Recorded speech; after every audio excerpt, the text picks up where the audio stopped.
राधे राधे दोस्तों, आज आप सुने माँ लक्ष्मी की व्रत कथा। अब मैं प्रसन्न होकर देवताओं को भी दुर्लभ एक वर देता हूँ, उसे स्वीकार कीजिए।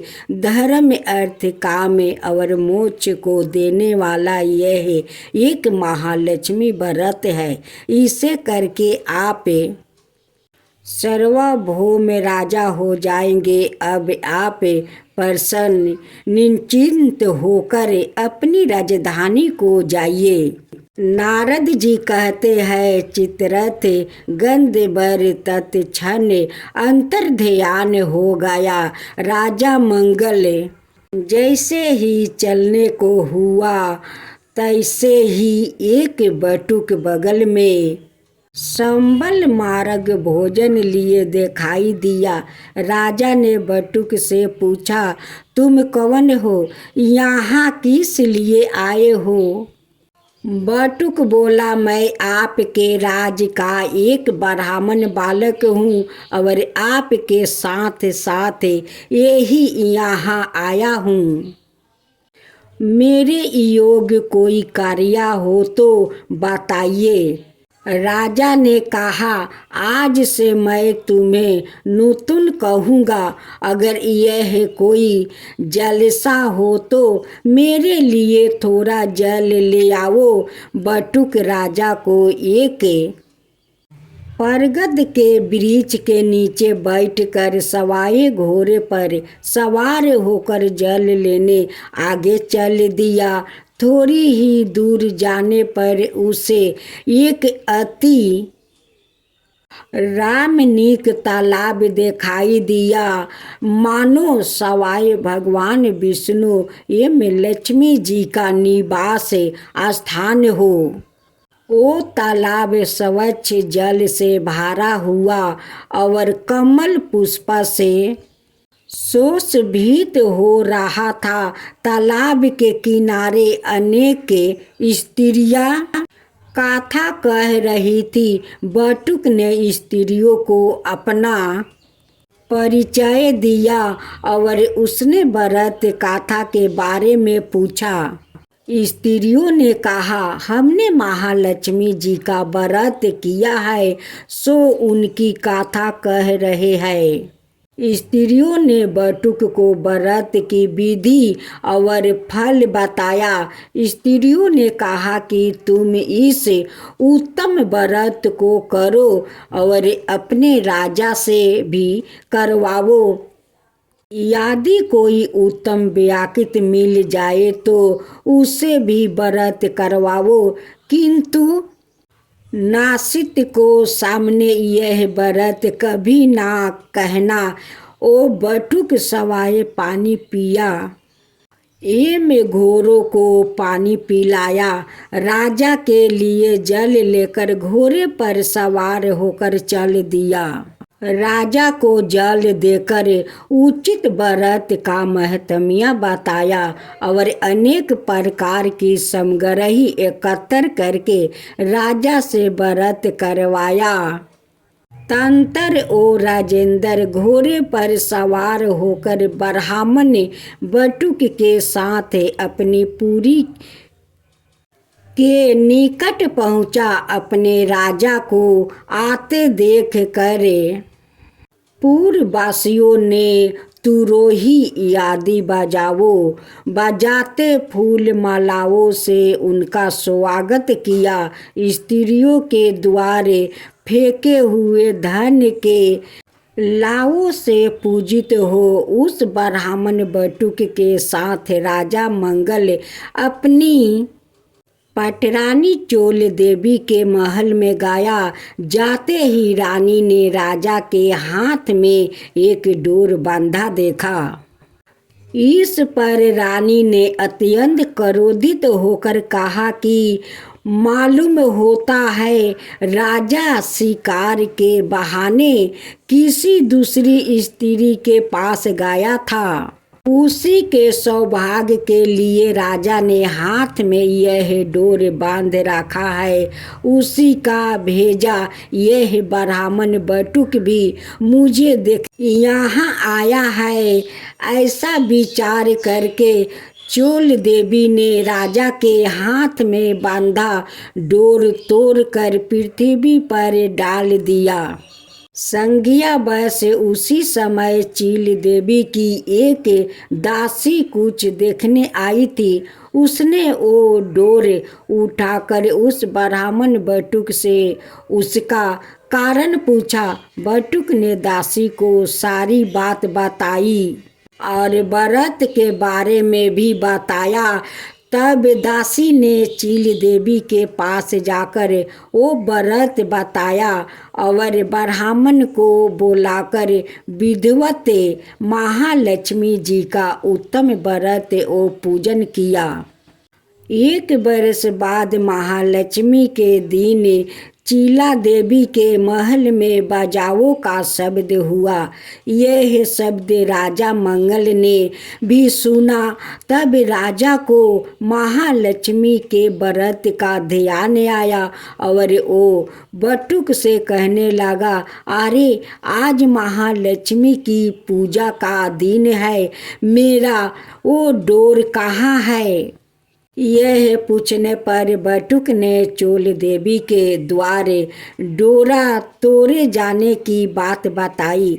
यह सुनकर राजा चोल देवी पर कृपित हुआ और कहने लगा, आज मैं चील देवी के साथ ही पूजा करूँगा। तब राजा बटुक के साथ चीला देवी के महल गया। तब ही महालक्ष्मी जी एक वृद्ध का रूप धारण करे चोल देवी के महल में उसकी परीक्षा लेने गई।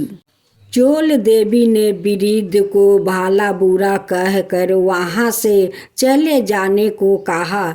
तब वृद्धा रूपी महालक्ष्मी ने चोल देवी को श्राप दिया, तू शुक्रमुखी हो जाए और यह मंगलपुर कोल्हापुर हो जाए।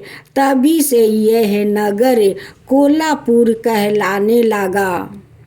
लक्ष्मी जी वहाँ से चलकर चीला देवी के महल में आई तो वहाँ अनेक प्रकार के उनकी सम्मान पूर्वक पूजा हुई। पूजन के बाद चीला देवी ने साक्षात लक्ष्मी जी का पूजन किया। तब लक्ष्मी जी बोली, मैं तुमसे पूर्णतः संतोष हूँ, तुम जो चाहो सो वर मांगो। चीला देवी ने कहा, हे सुरेश्वरी, जो आपका उत्तम व्रत करे उसका घर आप कभी ना त्याग करे और कथा पढ़े यह सुने उनको भी आप मनोवांछित फल दे। महालक्ष्मी जी तथास्तु कहकर अंतर्ध्यान हो गई। राजा ने भी चीला देवी के साथ पूजन की। उसी समय ईर्षावर्ष चोल देवी भी चीला देवी के यहाँ चली आई। जबकि द्वारपालों ने बहुत माना किया, फिर भी एक ना मानी। चोल देवी ने वहाँ का हाल देखकर ना जाने क्या सोचा और अंगिरा ऋषि के यहाँ आश्रम में चली गई। महर्षि ने चोला देवी का करूप चेहरा देखकर उससे महालक्ष्मी का व्रत पूजन कराया। महालक्ष्मी की पूजा ओ व्रत के प्रभाव से ओ लवन योगित सुंदर स्त्री हो गई। किसी समय राजा ने शिकार खेलते हुए अंगिरा मुनि के आश्रम में सुंदर रूप वाली चंचल नयनों वाली स्त्री को देखा। उससे देखकर राजा ने पूछा, यह दिव्या रूप धारिणी स्त्री कौन है? मुनि ने चोल देवी का सारा हाल बताकर उसे राजा को सौंप दिया। तब राजा नगर में आकर चोल देवी और चीला देवी के साथ अनेक प्रकार के सुख भोगने लगा। चिरकाल तक राजा संपत्ति दूपों से युक्त पृथ्वी पर राज करने लगा। महालक्ष्मी के व्रत के प्रभाव से बटुक राजा का मंत्री बना। वो राजा पृथ्वी के समस्त सुखों को भोगता हुआ अंत में जाकर आकाश में विष्णु देवता श्रवण नक्षत्र बनकर स्थित हुआ। नारद जी बोले, हे इंद्र, सब व्रतों में उत्तम व्रत मानो तुमसे कहा है, जिसकी कथा मात्र सुनने से मनोवांछित फल प्राप्त हो जाता है। जिस प्रकार तीर्थों में प्रयोग, देवताओं में भगवान और नदियों में गंगा पुनीत पानी जाती है, उसी प्रकार यह व्रत सभी व्रतों में उत्तम है। हे इंद्र, धर्म, काम और मोक्ष की इच्छा से तुम भी इस व्रत को करो। इसके करने से महालक्ष्मी धन धनाये कीर्तित हुई, यश पुत्रा पुत्रादि के सब कुछ देती है। श्री कृष्ण युधिष्ठिर से बोले, हे युधिष्ठिर, नारद जी द्वार कहा गया यह व्रत देवराज इंद्र ने किया। आप भी इस व्रत को करें तो अवश्य ही मनोवांछित फल की प्राप्ति होगी। यह कथा श्री कृष्ण भगवान ने महाराज युधिष्ठिर से कही थी। अंत मनोकामनाएं सिद्ध के लिए सभी लोग को यह व्रत करना चाहिए। महालक्ष्मी की जय हो, महालक्ष्मी की जय हो, विष्णु भगवान की जय हो, विष्णु भगवान की जय हो। ओम जय लक्ष्मी माता, मैया जय लक्ष्मी माता, तुमको निस दिन सेवते हरि विष्णु दाता। ओम लक्ष्मी माता, उमा राम ब्रह्मणी, तुम ही हो जगी माता। सूर्य चंद्रमान धावते नारद ऋषि गाता। ओम जय लक्ष्मी माता। दुर्गा रूप निरंजनी, सुखी सनपति दाता। जो कोई तुमको धावते ऋषि रिधि सिद्धि धन पाता। ओम जय लक्ष्मी माता, तुम्ही पाताल निवासिनी, तुम्हें ही सुविदाता। करम प्रभाव प्रकाशनी, भाव निधि की ताराता। ओम जय लक्ष्मी माता, जिस घर में तुम रहती सब सद्गुण आता। सब संभव हो जाता, मन नहीं घबराता।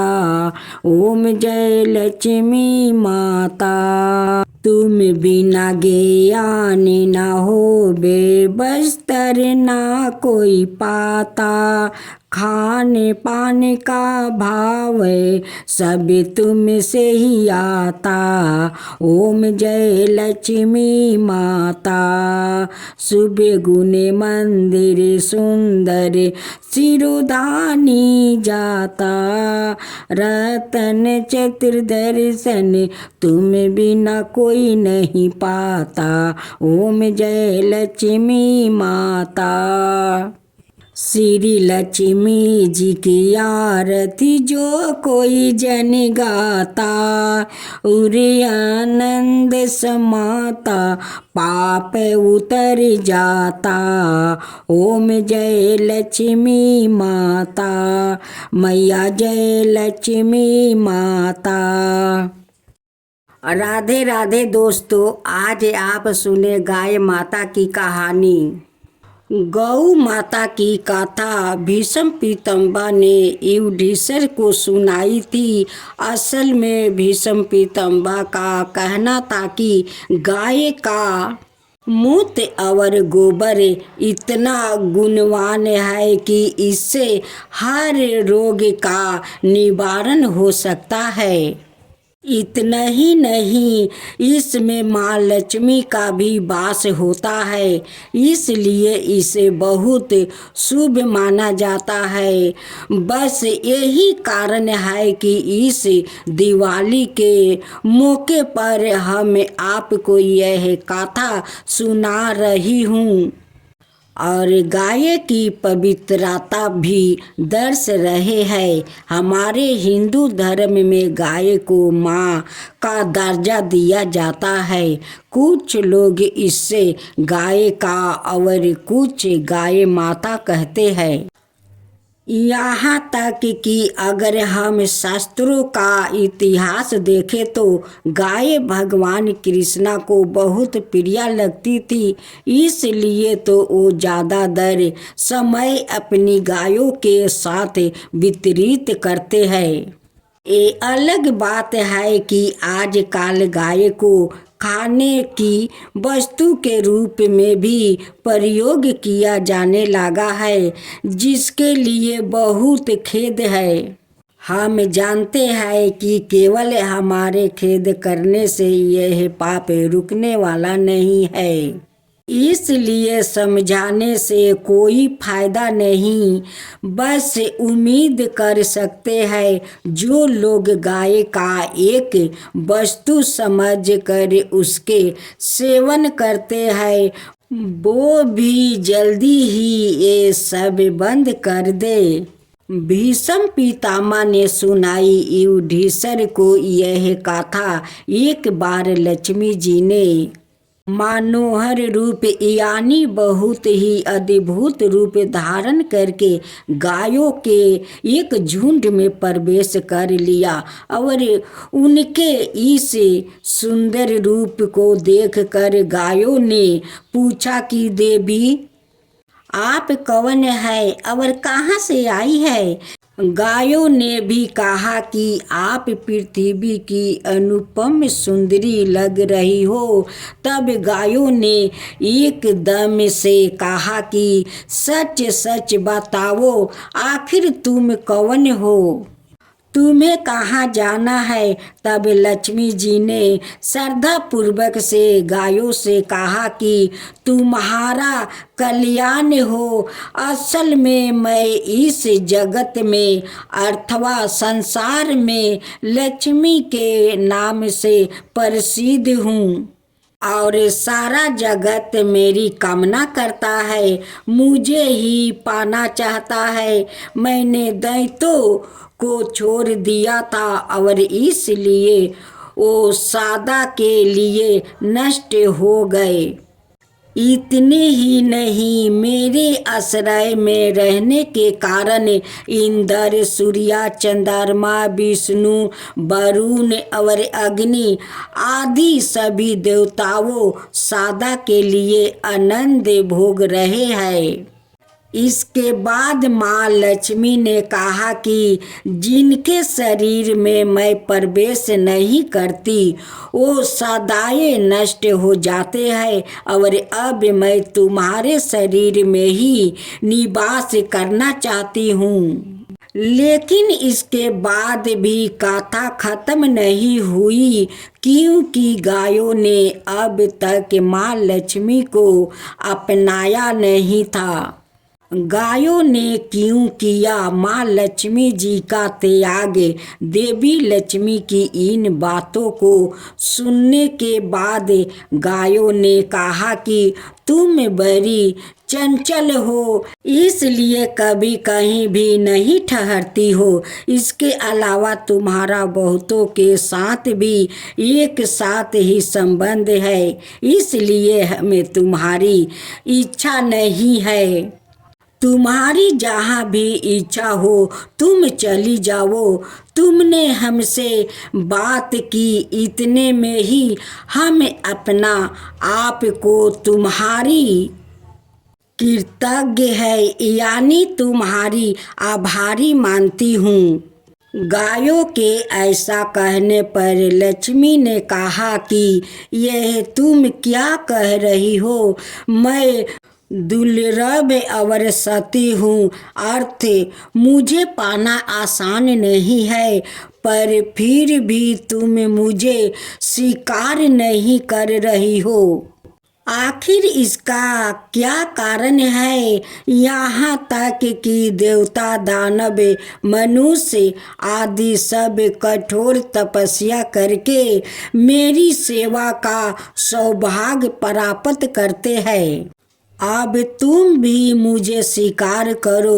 वैसा भी इस संसार में ऐसा कोई नहीं है जो मेरा अपमान करता हो। ये सब सुनकर गायों ने कहा कि हम तुम्हारा अपमान या अनादर नहीं कर रही हूँ, केवल तुम्हारा त्याग कर रही हूँ, और वो भी सिर्फ इसलिए क्योंकि तुम्हारा मन बहुत चंचल है। तुम कहीं भी जम कर नहीं रहती हो, अर्थात एक स्थान पर नहीं रुक सकती, इसलिए अब बातचीत करने से कोई लाभ नहीं। तो तुम जहाँ जाना चाहती हो जा सकती हो। इस तरह से गायों ने माँ लक्ष्मी का त्याग कर दिया, क्योंकि गायों को मालूम था कि लक्ष्मी कभी किसी एक के पास नहीं रहती है, बल्कि पूरे संसार में घूमती है। पर फिर भी माँ लक्ष्मी ने हार नहीं मानती और इतना ही सब होने के बाद भी वार्तालाप भी जारी रखती है। अब आखिर में माँ लक्ष्मी ने कहा, गायों तुम दूसरों को आदर देने वाली हो और यदि तुमने ही मुझे त्याग दिया तो सारे जगत में मेरा अनादर होने लगा, इसलिए तुम मुझे भी पर अपनी कृपा करो। मैं तुमसे केवल सम्मान चाहती हूँ। तुम लोग सदा सबका कल्याण करने वाली पवित्र और सौभाग्यवती हो, तो मुझे भी बस आज्ञा दो कि मैं तुम्हारे शरीर के किस भाग में निवास करूं। इसके बाद गायों ने भी अपना मन बदल लिया और गायों ने कहा, हे लक्ष्मी, हमें तुम्हारा सम्मान अवश्य ही करना चाहिए, इसलिए तुम हमारे गोबर और मूत्र में निवास करो, क्योंकि हमारी यह दोनों वस्तु ही परम पवित्र है।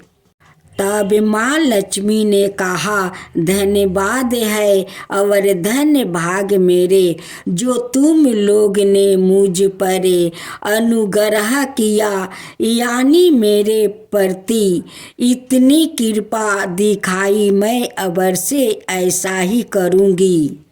सुखदायिनी गायों, अर्थ सुख देने वाली गायों, तुमने मेरा मान रख लिया है और तुम्हारा भी कल्याण हो। बस यही वजह है कि गाय की इन दोनों वस्तुओं को लक्ष्मी का ही रूप समझा जाता है। गाय माता की जय, गाय माता की जय, कृष्णा भगवान की जय, कृष्णा भगवान की जय।